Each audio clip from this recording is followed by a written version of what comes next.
Muy bien, aquí estamos ahora a través de Facebook Live en tu programa Buenos Días con Luis Lara, que transmitimos desde los estudios de Radio Esdras Network en el sur de California, hoy sábado 21 de marzo de este año 2026. Y algo interesante que vamos a ver, le platicaba al principio de la programación acerca de hoy día, 21 de marzo, donde se llama, o se conoce como el equinoccio de primavera, ¿verdad?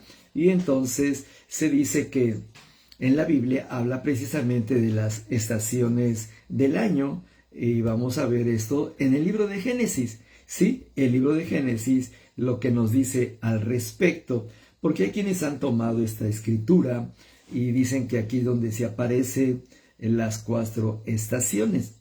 Y aquí vamos a verlo cuando en el libro de Génesis, en el capítulo 1, y dice en el verso número 16, 14, vamos a empezar con el 14, perdón. Dice Génesis 1:14, entonces dijo Dios, haya lumbreras en la expansión de los cielos para separar el día de la noche, y sean para señales y para estaciones, para días y para año, y sean por luminarias en la expansión de los cielos para alumbrar sobre la tierra, y fue así. Fíjense bien, dice para días y años. O sea, cuando él establece la luna y el sol, dice que es algo muy importante. Había que señalar estaciones, es decir, estaciones, días y años. O sea, primero es el día. ¿Qué sucede con el día? El día es lo que sabemos, el momento o el tiempo en el cual estamos alumbrados por la luz del sol. Y la noche, cuando el sol no está de nuestro lado o la tierra en su giro sobre su propio eje, nos queda, dijéramos, el sol a las espaldas, y solamente nos alumbramos por el reflejo de la luna en las noches cuando hay la famosa luna llena, ¿verdad? Entonces, lo primero que hace Dios dice, voy a mostrar sol y luna para marcar cada día. Cada día va a ser marcado por ese brillo, esa luz del sol. Y entonces dice la lumbrera mayor, en este caso el sol, para dominio del día, y la lumbrera menor para el dominio de la noche. E hizo también Dios las estrellas. Y aquí es interesante esto, y creo que lo hablamos hace unos días, creo que el martes lo platicábamos con nuestro hermano Gabriel en su programa Estudiando las Escrituras. Por ejemplo, nos gusta el lenguaje antiguo, las palabras antiguas de las traducciones, lo cual no es malo, ahí hemos aprendido de la palabra del Señor. Pero algo que me llama la atención, por ejemplo, cuando dice hizo las grandes lumbreras, está hablando en la limitación del lenguaje que tenían en aquellos tiempos. Entonces, la gente relacionaba la luz con la lumbre, porque era de noche. Y entonces, más bien desde día, déjeme rectificar, desde día habían descubierto la forma de hacer lumbre, y entonces en la lumbre pues cocían la comida, cazaban un animal, lo mataban, lo pelaban, lo descuartizaban y ponían la carne sobre esa lumbre y lo comían asado. Entonces era lumbre lo que tenían ellos. Ellos fueron aprendiendo que esa lumbre les servía en la noche, por ejemplo, para espantar a los animales, cuando ellos dormían en el campo. Entonces el animal, al ver la lumbre, se acerca porque le llama la atención la luz, pero cuando percibe el calor, se aleja. Lo tomó la gente en esos años como una forma de protegerse de los animales. Y también vieron una cosa, más adelante lo acomodaron, dijéramos, como en un palo, una rama ardiendo, y la usaban como una lámpara para caminar en el campo. O sea, fíjate bien cómo va evolucionando el uso de la lumbre, y entonces por eso queda la palabra lumbrera. Hoy en día, por ejemplo, creo yo, y corríjanme si estoy equivocado, en lugar de decir la lumbrera mayor, pues tendríamos que decir el sol.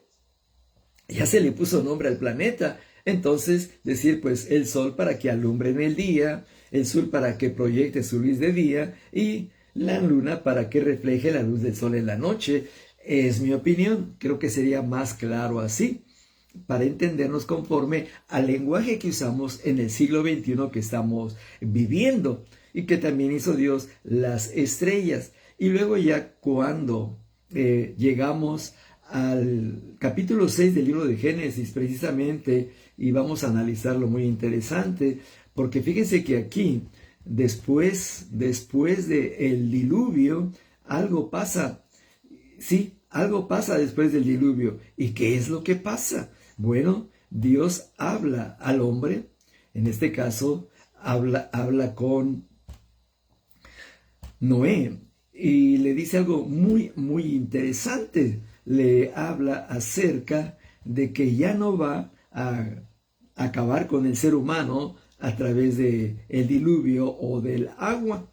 Y entonces empieza a hablarle el Señor a Noé, repito, de los planes que tiene ahora para con la raza humana y la creación que hay en esto después del diluvio. Y entonces ya le habla que sean fecundos, que se multipliquen y que el temor del hombre sea sobre todos los animales de la tierra. Y es muy interesante. El hombre no tiene que tenerle miedo a los animales, es el animal el que debe tenerle temor a Dios. Fíjate bien, esto lo dice Génesis en el capítulo número 9 y el verso 2. Dice, el temor y el terror de ustedes estará sobre los animales de la tierra y sobre las aves del cielo y sobre todo ser que se arrastra sobre el suelo y en todos los peces del mar.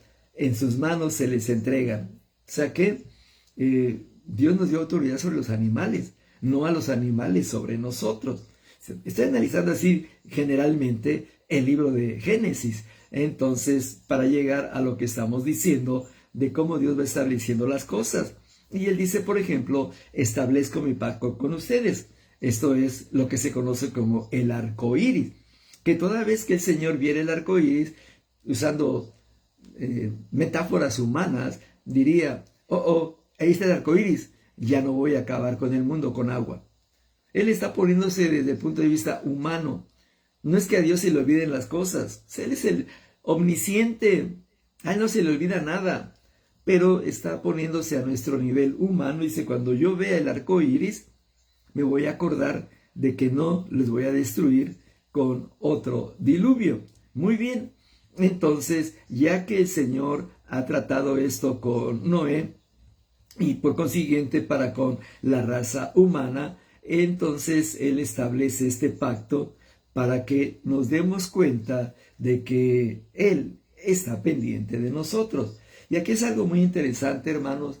Me voy por todo esto que aparentemente ando de aquí para allá, porque desde el principio de la creación, Dios puso cada cosa con un propósito. El sol para que nos alumbre de día, nos proporcione, nos dé calor, y la luna en la noche para reflejar la luz del sol y entonces pues la noche esté clara y podamos ver. Y sobre todo la gente que vive en el campo y en aquellos años cuando no existía la luz eléctrica, pues la gente se guiaba, repito, en el día por el sol. Ayer, por ejemplo, mi esposa me preguntaba la hora, ayer o antier, me dijo, ¿qué hora es? Le dije, tal hora, y tal vez me equivoqué por 10 minutos. Y me dijo, pues, ¿cómo te das cuenta? Pues, por la luz del sol. Y me dijo ella la broma. ¿Y cuando está nublada? Cuando está nublado el día, ¿qué haces? Y dije, pues no sé. Pero o sea, bromeando como matrimonio. A lo que me refiero, el hombre de campo se guía mucho por la posición del sol. Y entonces él calcula más o menos la hora que es en que está viviendo. Ahora, el marino, ¿qué hace el marino? Él se guía en el mar cuando no tiene brújula, cuando no tiene aparatos electrónicos, por las estrellas. Y entonces Dios, cada cosa que puso, tuvo un propósito en el cual el hombre es beneficiado, es bendecido, es guiado, porque el plan de Dios siempre ha sido el amor a su creación. ¿Y cuál es su creación más importante?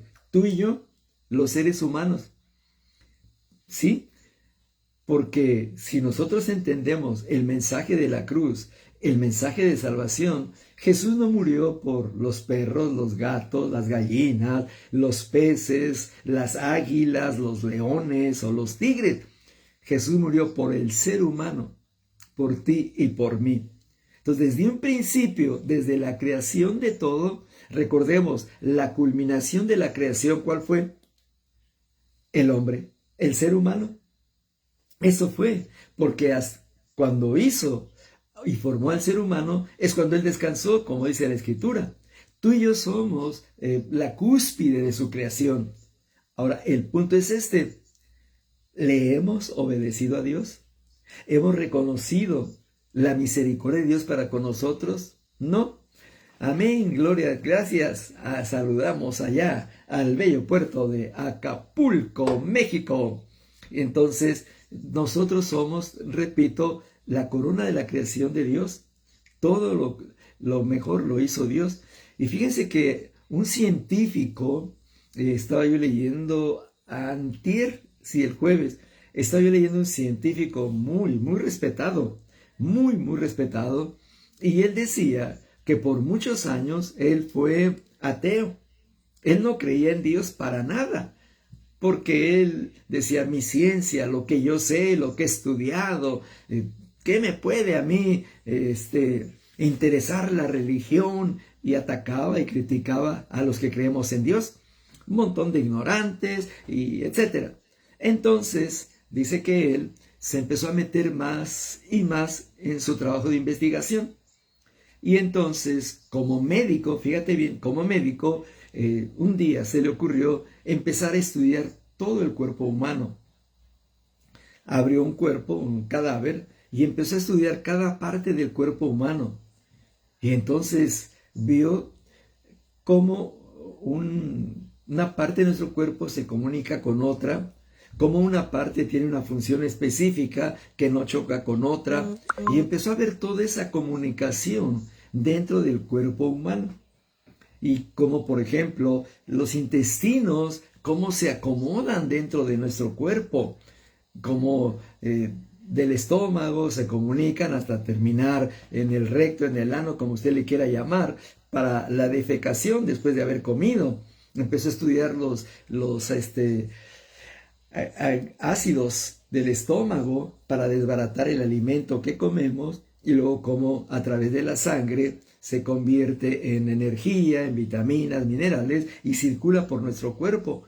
Y dice que se metió a estudiar cada parte del organismo. Le tomó muchos años, pero él lo hacía según investigando para encontrar cómo resolver ciertas enfermedades, molestias en el cuerpo humano o dolores, etc. Y él investigaba y anotaba. Y decía, esto está pero muy bien hecho. Y esto. Y cuando empezó prácticamente a terminar con su trabajo de investigación, solamente te repito de lo que es el área del estómago. Solamente el estómago, te repito, los intestinos, evidentemente el páncreas, el hígado, el píloro, el apéndice, la vesícula. Solamente con eso. Se quedó como que ya se le acababa todo, ya no sé qué más investigar. Se quedó pasmado. Y entonces dice que están en su laboratorio investigando y viendo todo eso, tomando notas, todo. De repente empezó a llorar y dijo, ¿quién puede haber hecho esta perfección? ¿Quién lo pudo haber hecho? Porque el ser humano pues solamente tiene la intimidad, todos lo sabemos, esposo y esposa, y producto de esa intimidad, pues la mujer queda embarazada y se va formando la criatura en el vientre. Entonces este médico, ¿pero quién? ¿De qué manera? Entonces luego se fue a investigar pues el momento de la concepción, de cómo la mujer queda embarazada, y al empezar a investigar por ahí todo eso, pues ya dijo, me rindo. Tiene que haber un creador. Y ahí reconoció que Jesucristo es el Señor, el Rey de Reyes y Señor de Señores, y que el creador de todo lo que existe y lo que hay. Ahora este científico da pláticas y conferencias en las universidades y se presenta, por ejemplo, voy a hablar del páncreas. Y lógico, la gente pues acude, porque va a hablar del cáncer de páncreas, la pancreatitis, la insulina, la diabetes, todo ese tipo de cosas. Entonces la gente pues quiere saber, pero este hombre es muy astuto. Entonces invita no solamente a los médicos, a los estudiantes de medicina, invita al público en general. Sí, es muy, pues Dios le ha dado la habilidad o la sabiduría para conjuntar a la gente. Y entonces pues llegan hombres y mujeres que tienen problemas, por ejemplo, del azúcar, tienen problemas de la diabetes, su páncreas no produce insulina, se están inyectando insulina, en fin. Entonces ya atrajo a esa gente aparte de los médicos o estudiantes de medicina. Y empieza a hablar todo, explica lo del páncreas. Y entonces cómo se comunica una cosa con la otra, cómo produce. Ya que explicó más o menos científicamente hablando, ahora él lanza el reto. Sí, ¿y cómo se formó el páncreas en el ser humano? Y empieza a preguntarle a los médicos, ¿cómo se formó el páncreas? Luego a la gente, ¿cómo se formó el páncreas? Y él deja que contesten. Cada quien da su opinión, su comentario de cómo creen o se imaginan que se formó el páncreas en la gente. Y por qué falla, y luego por qué viene la diabetes y la falta de producción de insulina. Pero él lo hace para motivar y motivar. Entonces, ya que todo el mundo expresó ya no hay más comentarios y posibles respuestas, entonces él empieza a hablarles del Creador. Así, a testificarles primeramente de que era un ateo, que él no creía, que la ciencia y cómo se encontró a través del cuerpo humano que alguien es creador de todo esto. ¿Y qué crees? Ahí, en la conferencia, invita a la gente a que reconozcan a Jesús como Salvador, a que reconozcan que hay un Dios creador. Cuando leí ese testimonio dije, y muchos presumimos de pastores, muchos presumimos de predicadores, no le llegamos a la suela de los zapatos de este hombre, y no por su preparación académica, sino por la habilidad, la astucia, para usar lo que él conoce para testificar de Jesucristo. Me quedé yo así, miren, azorado de leer ese testimonio de este científico. Me quedé pero así totalmente azorado y dije, Señor, bien dice tu palabra, que si los que nos decimos cristianos nos callamos, las piedras van a hablar. Y aquí tengo este científico. Y desde que leí su testimonio, ahora además el testimonio no lo da como cristiano, lo da como científico. Si él no pone, gracias a Dios soy salvo, gracias a Dios soy convertido, no. Él da su testimonio como científico, todo lo que fue encontrado. Es largo y de repente, ¿por qué no? Los que no sabemos de ciencia, pues nos suena aburrido de cómo se conecta un órgano con otro órgano y lo que hace este con aquel y todas esas cosas. Yo de repente dije, pues sí, pero yo no soy médico. No me interesa saber esto como médico, pero él lo hace para que los médicos, las enfermeras, los enfermeros vayan entendiendo o vayan, ¿qué dijéramos? Mordiendo el anzuelo como el pez y al rato él los caza, él los pesca con su testimonio de su encuentro con el Señor. ¿Qué les parece? Para mí fue algo muy precioso y repito hablando desde la creación, desde el momento en que el Señor forma al hombre, como te digo, porque el hombre es pues la corona de la creación de Dios. Ahora, no para que tú y yo nos sintamos lo máximo. Yo soy lo máximo porque soy la corona de la creación de Dios. No, por la misericordia de Dios y en sus planes eternos, Él decidió formar al hombre. Así, decidió formar al hombre y entonces aquí estamos tú y yo, por la gracia y la misericordia de Dios. Me parece que estoy viendo por ahí a Teresa. ¿Sí, Teresa? Te estoy viendo ahí que estás desde Michoacán. Confírmame si eres tú, Teresa, y estás allá en el bello estado de Michoacán, México. Vamos a continuar. Fíjese bien, alguien en Acapulco y alguien allá en Michoacán. Qué bonito estar entrando a dos lugares diferentes a la República Mexicana, más aparte quienes me están escuchando acá en el sur de California y en el norte de México y otras partes que a través del radio están sintonizando el programa Buenos Días con Luis Lara. Entonces, con ese testimonio de este hombre, de este científico, pues me imagino cuántas almas están viniendo al conocimiento de Jesucristo. Sí, y te repito de otro testimonio, esto fue de un astronauta, no el que yo conocí, no, otro astronauta, también lo leí esta semana.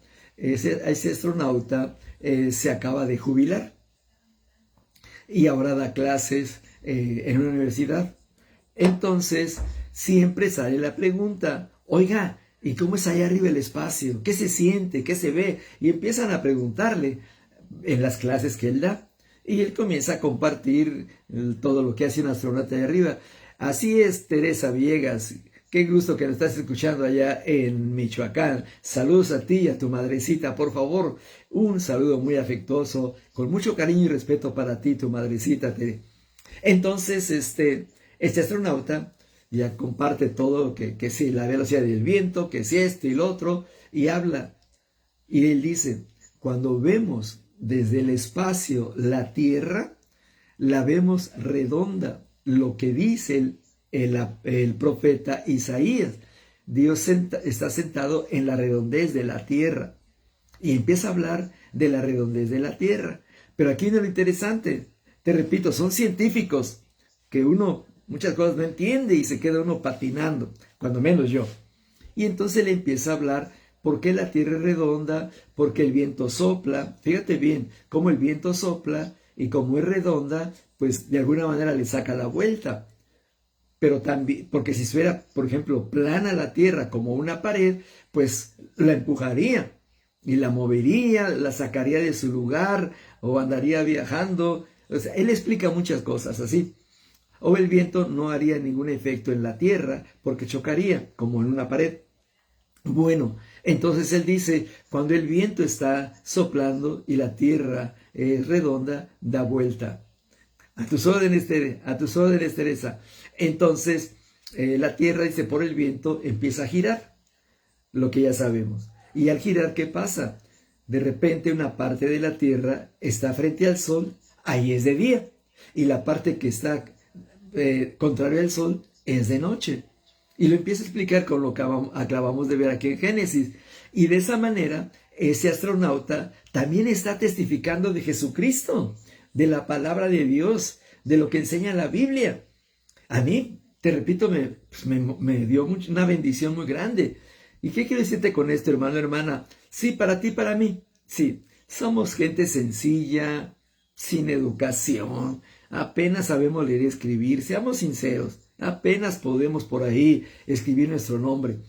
Pero hay una cosa, por la palabra de Dios somos sabios, porque vamos entendiendo la creación, lo que hay, que hubo un creador que hizo todo esto, un creador que nos bendice. Por ejemplo, si vemos el aspecto del mar allá en Acapulco o cualquier playa, entendemos cómo es posible que el agua venga hacia la ciudad, pero en la playa se detiene. Ahora, ¿quién le dice al mar, hasta aquí llegas? No vayas más para allá. ¿Por qué hasta ahí se detiene en la playa y se regresa otra vez? Y otra vez, vamos a imaginarnos, y el mar como que agarra fuerza, otra ola, y viene hacia la tierra y se regresa. Otra ola más grande todavía, viene y se regresa. Por más que venga la ola grande, no se pasa. ¿Por qué? Porque hay un Dios que le dijo al mar, hasta aquí vas a llegar. Mira nada más que precioso, el Dios que tú y yo creemos, que le dice al mar, hasta aquí vas a llegar. Ahora, qué interesante, fíjense bien, la tierra obedece porque está girando, y cuando está frente al sol es de día, y cuando está del lado contrario es de noche. Muy bien, el mar obedece y no pasa de la playa, dijéramos. Ahora, ¿qué sucede contigo y conmigo como seres humanos? Sí, ¿le obedecemos a Dios? ¿Somos obedientes a Dios? Ahí está el problema. Ahí está la situación. ¿Cuál es el problema? Que no sabemos o no queremos obedecer a Dios. No queremos obedecer a Dios. Otra vez, si el mar le obedece, si el planeta Tierra le obedece, si las estrellas le obedecen, ¿por qué nosotros no le obedecemos? Bueno, dijéramos, es que tenemos libre albedrío. Exacto. Pero ese libre albedrío lo podemos usar para obedecer a Dios o desobedecer a Dios. Depende de nosotros. José Sánchez, buenos días. Dice, así es. Pedro era hombre del vulgo y le dijo al paralítico, lo que tengo te doy, levántate. Exactamente. ¿Qué es lo que tenía Pedro? ¿Un doctorado en teología? No. ¿Un doctorado en ciencias matemáticas? Tampoco. Bueno, tal vez tenía un doctorado en cibernética, computación. No, un hombre del vulgo. Pero dijo, lo que tengo te doy. ¿Y qué tenía Pedro? Fe. Fe. ¿Qué es lo que quiere Dios que tengamos nosotros? Fe. Creer en las promesas de Dios. Creer en lo que Dios hace y puede hacer. Entonces, por eso te repito, el mar no tiene fe, pero le obedece a Dios. La estrella no tiene, la tierra no tiene fe, pero se somete a la instrucción desde el principio. Nosotros, si tenemos fe en Dios, lo primero que tenemos que hacer es aprender a obedecerle a Dios. Eso es lo primero, aprender a obedecerle a Dios. ¿Por qué? Porque Él dice, obediencia quiero antes que sacrificio. ¿Qué significa esto?